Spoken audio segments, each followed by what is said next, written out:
Hey everyone, Jordan here with 9 to 5 Toys, and today we're going to be taking a look at the Xbox Elite Controller Series 2. Now in its second generation, the Elite Controller for Xbox has been refined and features even more customizability. More options for thumbstick performance, hair triggers, and quick swappable profiles have all been added, along with some nice updates to make the controller a little more current. So let's dive into some of these new features and see how it compares to the first generation. Let's check it out. Thanks for watching 9 to 5 Toys. Be sure to like, subscribe, and enable notifications with the bell icon so you don't miss any upcoming videos. I definitely remember wanting the original Elite controller so that I could shade step easier in Destiny 1. It took a little while to get used to the paddles, but once I did, there was no turning back. The Elite Series 2 has been out for a while, but I was excited to get my hands on it and see how it compares to the first generation, which I've been using for a while. So for the most part, the overall design on the Series 2 is similar to the original generation, but there have been some updates to make it a little more current. One of the main differences is the wraparound grips. This brings the textured finish around to the top of the controller handles for easier holding, and instead of the gray color on the original, they are black to match the rest of the controller. And that dark theme carries over to the rest of the controller as well. As you can see, the entire top is blacked out with some kind of dark gray gunmetal accents here on the triggers and bumpers. And another major update in the Series 2 is the use of an internal 40-hour battery. Instead of the usual AA setup which is found in all the other Xbox controllers as well as the original Elite controller, the battery on the Series 2 is charged via a USB-C cable. The included cable has a USB Type-A connector on the other end. Another design update that I appreciate as a southpaw inverted FPS player, which I attribute to playing years of GoldenEye on the solitaire control style, is the quick swappable control profiles on here. Those profiles are signified by the 3 lights down here, and there's also an additional default profiles. There are 4 different profiles you can cycle between. The older generation has a toggle switch to go back and forth between 2 different styles, but it's really nice to have the additional profiles available right here in this quick swap option. The paddles are probably one of the main appeals. You can map different controls to be able to utilize more of your digits when playing. On the Series 2, they are a little bit smaller than the original Elite controller and take a little more force to actuate, or maybe the paddles on my old Elite are just worn in. It's hard to say. Further button mapping within the Xbox Accessories app opens up a world of customization. In this menu, you can quickly change any button to any other. This is very handy if you like a control style from one game that isn't supported in another game. So while button mapping, you can also set up the controls to act as a shift key, so you can do more complex functions like Xbox, record that, or take a screenshot. And that is much more convenient than yelling at your Xbox or double tapping the home button and pushing X to record. The quick swappable thumbsticks are also a staple on the Elite line of controllers. The Series 2 has 6 different thumbstick options to choose from. There are 2 standard thumbsticks, 2 classics, 1 tall, and 1 wide dome.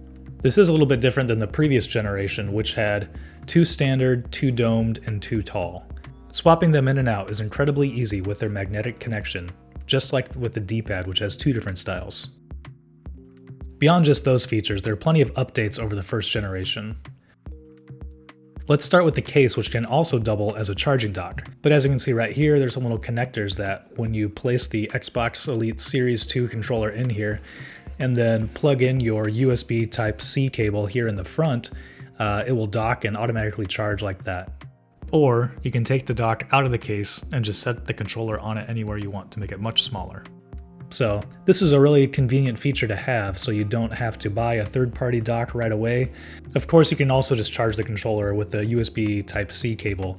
Another update is the 3 different positions for the triggers. The original Elite had 2 different settings, but the Series 2 adds a 3rd, which makes the trigger pull even shorter, so it's even more of a hair trigger. The middle setting on the Series 2 feels about the same as what the short setting did on the original Elite. And we'll do a quick demonstration here. You can see the full trigger pull, and here is the middle setting, which is quite a bit shorter already.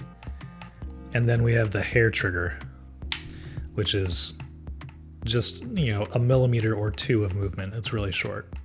So another huge update, which is really, really nice, is that you can actually tune the resistance of the thumbsticks when you're moving them. When you start to tweak with the risers and different heights of the thumbsticks, they can start to feel a little bit loose. So having this resistance setting in there you can tighten that down to try to make it feel a little more natural. Personally, this is something that I was really looking for in the first generation because I liked the heightened thumbsticks, but it made it feel too loose and too twitchy. And adjusting it is super easy with the included tool. There are 3 different settings, and all you do is you just take this on the top of the thumbstick and rotate it clockwise to increase the resistance, and then counterclockwise to decrease the resistance. Like we said, there are 3 different settings, you can kind of play around with that, and I think that is a really nice feature that they built into the Series 2. While using some of the taller thumbsticks, I like to use the middle setting on there. It feels like it's a nice middle ground between being smooth for aiming, but then also having faster movement for response time. Another nice feature about this is you can connect to your devices via a Xbox, wireless protocol, or you can use Bluetooth now, which is a really nice update for this. So if you want to connect to your PC, you can do that via Bluetooth if you have a card or a connection, instead of using an adapter for the wireless protocol. And obviously you can still use the USB cable as well to connect to either your Xbox or your PC if you want to use it for that. If you've never used an Elite controller, it's a really great way to customize your gaming experience. It can be a hefty investment at $180, but luckily Microsoft has confirmed that all of these Xbox One controllers will be compatible with their new Xbox, the Xbox Series X.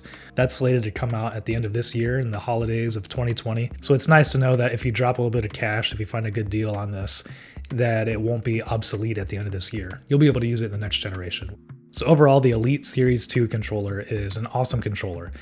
If you already have the original Elite and you're trying to decide if you want to upgrade or not, you just really need to look at the new features and see if that's something that would up your game at all. If you don't have an Elite controller and you're a competitive gamer on Xbox, then these are definitely worth a look. Obviously, there are other third-party ones out there that you can get, but Microsoft has built a feature-packed, well-designed, and feels really well-built controller here that should last you for a long time through the next generation, and with all the customizability and the different connections, you should be able to use it for a long time. So what do you think of the Xbox Elite Series 2 controller? Let us know in the comments below. Thanks for watching! If you enjoyed this video, please give it a thumbs up and consider subscribing. This is Jordan with 9to5 Toys.